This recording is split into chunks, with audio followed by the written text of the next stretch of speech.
Teman-teman semuanya, baik lagi aku di sini mau bahas tentang negosiasi bisnis. Dalam proses negosiasi bisnis itu banyak sekali hal yang perlu diperhatikan. Nah, aku kemarin baca-baca nih, aku ketemu buku dari Steve Jobs yang mengupas banyak proses negosiasi bisnis yang sudah dia lakukan. Oke, yang pertama langsung masuk aja ke ringkasan bukunya ya. Jadi pada saat itu Steve Jobs melakukan negosiasi bisnis dengan mitranya. Dan Steve Jobs sangat berani untuk melakukan walkout di kala tengah-tengah meeting. Karena memang saat pembahasannya itu tidak sesuai dengan apa yang dia inginkan atau yang perusahaan butuhkan. Jadi, seorang negosiator itu harus berani kalau menurut Steve Jobs. Menurut saya juga iya, karena seorang negosiator itu harus bisa memunculkan win-win solution yang menguntungkan dua belah pihak tentunya, bukan hanya menguntungkan customer atau calon mitra bisnis. Lalu yang berikutnya, yang kedua, sebagai negosiator di sini juga wajib mengumpulkan data-data pada proses preparation sebelum meeting untuk negosiasi. Proposal itu harus dilengkapi dengan data-data yang valid tentunya. Untuk apa? Untuk ya proses negosiasi. Karena menurut data segini, karena menurut data kebutuhan dari BPS ataupun dari beberapa sumber data lainnya. Itu penting sekali agar ya teman-teman bisa bergaining gitu. Lalu yang ketiga, di sini pada saat proses negosiasi, negosiator itu penting sekali untuk memberikan kesempatan lawan terlebih dahulu untuk menyampaikan keinginannya.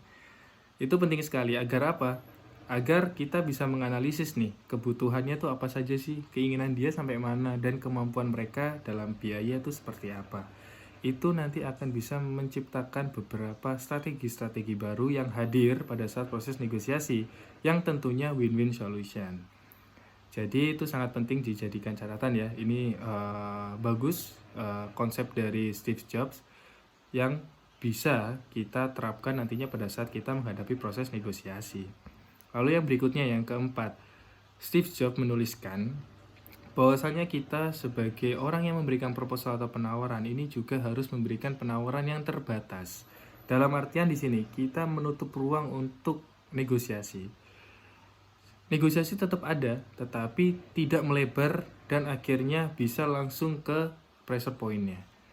Pada saat itu, case-nya adalah Steve Jobs sedang melakukan komunikasi bisnis dengan James Murdoch terkait modul e-book yang ada di aplikasi ataupun di Apple. Nah, di situ Steve Jobs memberikan hanya 3 opsi untuk Murdoch memilih mana opsi yang akan dia pilih. Dari situ pasti akan ada proses negosiasi dan tawar-menawar. Akhirnya dari penawaran itu Murdoch pun juga tidak bisa banyak memberikan pilihan, tidak bisa menyangga pilihan yang sudah diberikan oleh Steve Jobs. Sehingga Apple menang terkait proses diskusi dan akhirnya disepakati. Lalu yang berikutnya, yang terakhir yang tidak kalah penting. Sebagai negosiator, kita juga perlu memberikan sudut pandang orang lain atau pihak lain dalam argumen kita ataupun proposal kita. Contohnya, semisal dari lawan bicara kita sudah menyampaikan nih terkait apa-apa saja kelebihan mungkin ataupun dari keunggulan produk lain. Kita pun juga harus bisa dari produk lain tersebut kita unggul dari segi mana. Dari produk lain itu terbukti bahwasanya mereka masih kalah produk dengan kita karena kita memiliki produk atau keunggulan yang lain bla bla bla bla bla bla.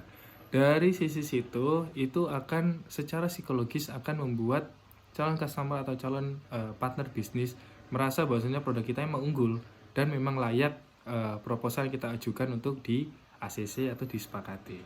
Itu sih kalau dari Steve Jobs terkait negosiasi. Teman-teman kalau punya ada referensi lain ataupun juga literasi lain bisa komen di bawah, kita bisa diskusi dan juga kita bisa bahas bareng kalau ada kesempatan di next video gitu ya. Thank you buat teman-teman yang udah nonton, terima kasih, bye.